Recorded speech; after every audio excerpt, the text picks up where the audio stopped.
Hello అండి. అందరికీ నమస్కారం. మన ఆంధ్రప్రదేశ్ రాష్ట్ర వ్యాప్తంగా కూడా ఈ యొక్క ఇంటి స్థలాలు లేనటువంటి వాళ్ళకి, అదేవిధంగా ఇల్లు లేనటువంటి వాళ్ళకి సంబంధించేసి తాజాగా కొన్ని ముఖ్యమైన అప్డేట్స్ అయితే రావడం జరిగిందనమాట. అంటే ఈ యొక్క ఇంటి స్థలాలకు, ఇళ్ళకు సంబంధించేసి కొత్తగా ఆన్‌లైన్‌లో ఎప్పటినుంచి రిజిస్ట్రేషన్స్ అనేటువంటిదైతే చేసుకోవాలి. అలాగే ఎవరెవరు ఈ యొక్క ఇంటి స్థలాలకు, ఇళ్ళకు అర్హులైతే అవుతారో, కొత్త మార్గదర్శకాలనేటువంటివేమిటి, ఏమేమి డాక్యుమెంట్స్ అనేటువంటివైతే కావాలి, ఓకేనా? ఏ విధంగా రిజిస్ట్రేషన్స్ చేసుకోవాలి, ఈ వివరాల గురించైతే మీకు వన్ బై వన్ అయితే క్లియర్ కట్‌గా చెప్తాను. ముఖ్యంగా మీరు వీడియోని ఎండ్ వరకు చూడండి. ఎండ్ వరకు చూసి ఈ వీడియోకు ఒక చిన్న లైక్ చేసి నన్ను సపోర్ట్ చేయండి. అలాగే మన ఛానల్‌ని సబ్స్క్రైబ్ చేసుకునేసి పక్కనే ఉన్న బెల్ ఐకాన్‌ని క్లిక్ చేసి ఆల్ అనే దాన్ని ఆన్‌లో అయితే పెట్టుకోండి. ఇక లేట్ చేయకుండా వివరాల్లోకి వచ్చేద్దాము.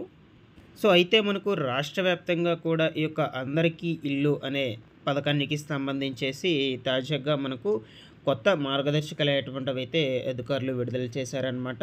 అదేవిధంగా వీటికి సంబంధించేసి ఎప్పటినుంచి రిజిస్ట్రేషన్స్ అనేటువంటిది చేసుకోవాలి, ఎవరెవరికి ఈ యొక్క ఇల్లు అనేటువంటిదైతే వస్తుంది, ఓకేనా? ఆ వివరాల గురించి అయితే మొట్టమొదటిగా అయితే ఇప్పుడు మనం చూద్దాము.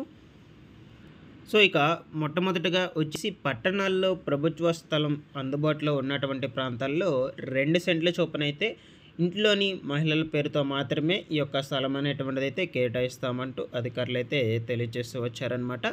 అలాగే నెక్స్ట్ వచ్చేసి పట్టణాల్లో మనకు ప్రభుత్వ భూములు లభించని చోట ఏపీ టిడ్కో ఇల్లు, అదేవిధంగా ఇతర ప్రభుత్వ ఏజెన్సీల ద్వారా నిర్మించి ఇవ్వాలని ప్రభుత్వ అధికారులైతే నిర్ణయం తీసుకోవడం అయితే జరిగిందనమాట. ఓకేనా? పట్టణాల్లో ప్రభుత్వ భూములు లభించని చోట ఏపీ టిడ్కో ఇల్లు అనేటువంటిదైతే నిర్మించి వాటిని అర్హులకైతే, లబ్ధిదారులకైతే అందించాలంటూ నిర్ణయం అయితే తీసుకోవడం జరిగిందనమాట. ఇంటి స్థలం లేదా ఇల్లు పొందిన వారికి పూర్తి హక్కులొచ్చేసి కేటాయించిన నాటి నుంచి 10 ఏళ్ల తర్వాత లభిస్తాయని అధికారులైతే వెల్లడించడం జరిగింది. ఓకేనా? 10 ఏళ్ల తర్వాత ఈ యొక్క వాళ్ళు కేటాయించినటువంటి ఇంటి స్థలం మీద పూర్తి హక్కులైతే కలుగుతాయని వాళ్ళైతే చెప్పడం అయితే జరిగిందనమాట.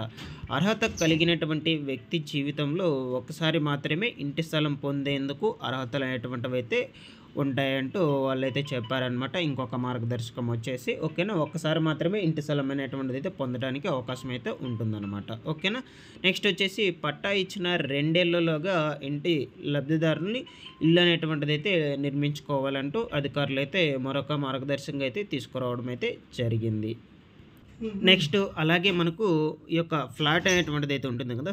దానికి ఆ యొక్క ఆధార్ అనేటువంటి దాన్ని రేషన్ కార్డుకు అనుసంధానం చేయడం ద్వారా ఈ యొక్క డూప్లికేట్ అనేటువంటిది లేకుండా కూడా చేయవచ్చని అయితే అధికారులు అయితే చెప్తూ ఉన్నారన్నమాట.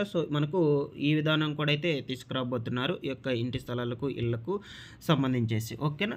అయితే మనకు వీటికి వచ్చేసి ఈ యొక్క కొత్త రిజిస్ట్రేషన్స్ అనేటువంటిది నెక్స్ట్ మంత్ నుంచి అయితే ప్రారంభం అవబోతున్నాయి అన్నమాట. మీరు ఈ యొక్క ఇంటి స్థలాలకు, ఇళ్లకు రిజిస్ట్రేషన్స్ అనేటువంటిది చేసుకోవాలి అనుకుంటే ముఖ్యంగా మీ దగ్గర ఖచ్చితంగా ఈ డాక్యుమెంట్స్ అనేటువంటివి అయితే ఉండాలన్నమాట. మీకైతే చెప్తాను వన్ బై వన్ డాక్యుమెంట్స్ అనేటువంటివి ఏమేమి ఉండాలి అనేది.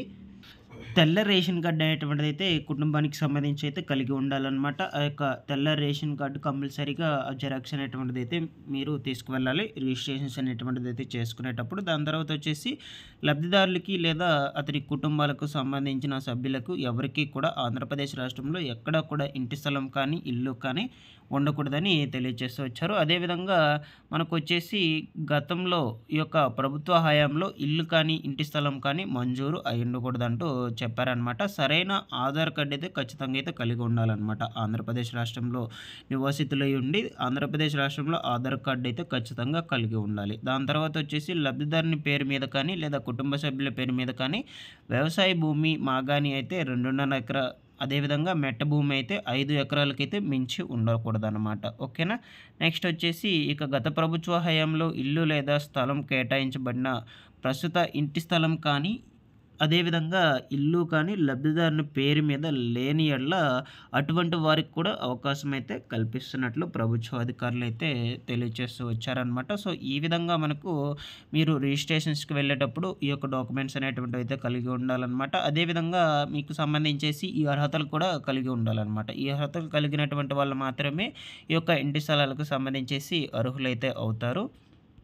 సో వీటికి సంబంధించి ముందు ముందు రోజుల్లో ఎటువంటి అప్డేట్స్ వచ్చినా కూడా మన ఛానల్ నుంచి అయితే ఎప్పటికప్పుడు మీకంతా కూడా తెలియజేస్తూ ఉంటాను. ప్రతి ఒక్కరు కూడా మన ఛానల్‌ని సబ్స్క్రైబ్ చేసుకునేసేయండి. పక్కన ఉన్న బెల్ ఐకాన్‌ని క్లిక్ చేసి ఆల్ అనే దాన్ని ఆన్‌లో అయితే పెట్టుకోండి. వీటిలో ఏమైనా డౌట్స్ ఉన్నా కూడా అడగండి. వెంటనే రెస్పాండ్ అయితే అవుతాను.